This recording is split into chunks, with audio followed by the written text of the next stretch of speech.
Good evening ma'am, જય શ્રી કૃષ્ણ. કેમ છો તમે? Thank you so much ma'am અમારી સાથે આ 28 દિવસનો વર્કશોપ કરવા માટે. જ્યારે તમે ગ્રુપમાં મેસેજ મૂક્યો હતો ત્યારે મને ખૂબ જ આનંદ થયો હતો કે આ વર્કશોપ કદાચ મારી માટે જ છે અને મને આ કરવું જોઈએ.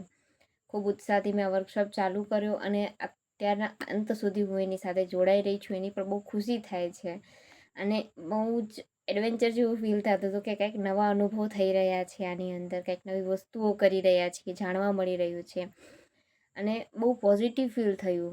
બહુ પોઝિટિવ વસ્તુઓ જોવા મળી કે આપણે કોઈક વસ્તુ થઈ જાય ને ખરાબ આપણી સાથે, નેગેટિવ આપણી સાથે, તો એની પાછળ જ પડ્યા રહે કે આવું શું કરવા થયું મારી સાથે, આવું જ થાય છે. પણ જ્યારે રોજની ડાયરી લખતી ને કે 10 દિવસની સારી સારી વાતો લખવાની, 10 વસ્તુઓ દિવસની, ત્યારે એમ થતું કે ભગવાને તો બહુ બધું સારું આપ્યું છે, હું જ ખાલી ખરાબ વિચારું છું, હું જ ખાલી એક વસ્તુ પાછળ પોતાનું માઇન્ડ લગાવું છું. બાકી તો સારી વસ્તુઓ બહુ બધી છે વિચારવા માટે.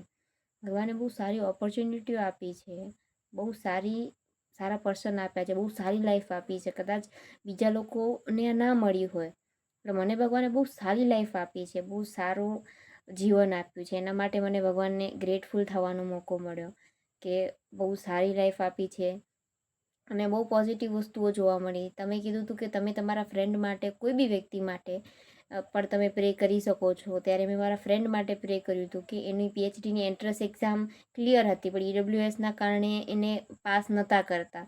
ત્યારે મેં એના માટે પ્રે કર્યું હતું કે ભગવાનની વ્યક્તિ ડિઝર્વ કરે છે તો એનું થઈ જાય પીએચડીમાં એડમિશન. અને 2 જ દિવસ રહીને મને એનો મેસેજ આવ્યો કે ભાઈ ઈડબ્લ્યુએસને માન્યતા આપી અને એને પાસ કરી દીધું છે એન્ટ્રન્સ એક્ઝામમાં અને હવે એ પીએચડી કરી શકશે.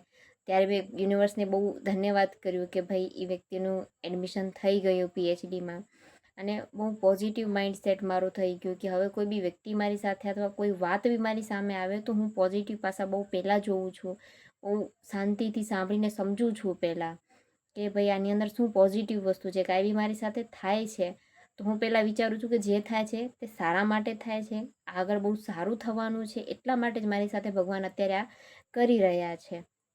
અને નાની નાની વસ્તુમાંથી બહુ બધું જાણવા મળતું અને કાંઈ બી થાય ને તો એ અર્થ વગરનું નથી, એની પાછળ કાંઈક સારું વસ્તુ આપણા માટે ભગવાને રાખેલી છે.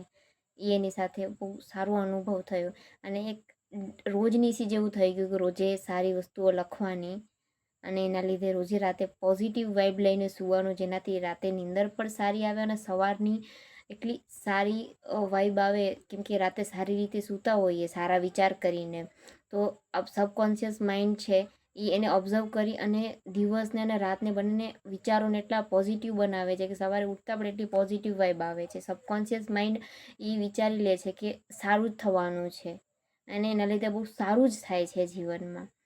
તો રોજના દિવસો પણ એવી જ રીતે બહુ સારા નીકળે છે. Thank you so much universe, thank you so much ma'am કે આ વર્કશોપ તમે અમારી સાથે અમારા માટે કર્યું છે, અમારા માટે આટલો સમય કાઢ્યું છે. તેના માટે thank you so much, thank you so much ma'am.